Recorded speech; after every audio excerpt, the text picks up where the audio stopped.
বাত আমাদেরকে কি করে, অর্থাৎ কার্বোহাইড্রেট আমাদের কি করে? কার্বোহাইড্রেট আমাদেরকে শক্তি দেয়। শক্তি, শরীরে শক্তি উৎপাদন করার জন্য এই কার্বোহাইড্রেট কি করতে হবে? পুষ্টি যদি আমরা মেনটেন করতে চাই, পুষ্টি যদি আমরা নিয়ন্ত্রণ করতে চাই, তাহলে কার্বোহাইড্রেট রাত্রের বেলা কম গ্রহণ করব এবং দিনের বেলায় বেশি গ্রহণ। প্রয়াস ব্যায়াম সংগঠনের পক্ষ থেকে ব্যায়াম পরবর্তী সেশনে সবাইকে স্বাগতম। আমরা আজকে পুষ্টির যে আলোচনা করব সেটা হলো যে পুষ্টির যে 6টা উপাদান, তার মধ্যে পানি নিয়ে আলোচনা হয়েছে। এখন হলো কার্বোহাইড্রেট। আমরা যে উপাদানগুলো বেশি গ্রহণ করি তার মধ্যে কার্বোহাইড্রেট একটি। আমরা জানি যে বাতে মাছে বাঙালি, আমরা ভাত খেয়ে অভ্যস্ত। ভাত 1 নম্বর কার্বোহাইড্রেট। প্রত্যেকটা খাবারেই কিন্তু কম বেশি কার্বোহাইড্রেট আছে, কিন্তু আমরা তারপরেও কিন্তু বেশি ভাত খেয়ে থাকি।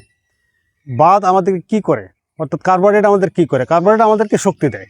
শক্তি, শরীরে শক্তি উৎপাদন করার জন্য এই কার্বোহাইড্রেট। তো কার্বোহাইড্রেট আমরা কতটুকু গ্রহণ করব? আমাদের বয়স অনুসারে আমরা যেরকম পরিশ্রম করি সেই অনুসারে কিন্তু কার্বোহাইড্রেট গ্রহণ করতে হবে।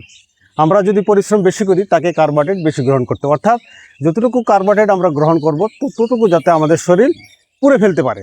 অর্থাৎ কার্বোহাইড্রেট আমাদের রক্তে যখন যাবে তখন সেটাকে বার্ন করতে হবে।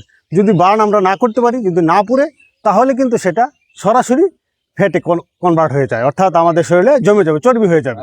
তাহলে আমাদেরকে অবশ্যই কার্বোহাইড্রেট পরিমাণ মতো এবং সময় মতো গ্রহণ করতে হবে। আমরা কখন কার্বোহাইড্রেট বেশি গ্রহণ করব? আমরা সকালে কার্বোহাইড্রেট আমরা বেশি গ্রহণ করতে পারবো, সারাদিন আমরা সেটা পুরো শেষ করে হবো। কিন্তু রাত্রে, বিশেষ করে আমরা শোয়ার আগে কখনো কার্বোহাইড্রেট গ্রহণ করে আমরা শুইলে আমাদের শরীরে চর্বি জমবেই।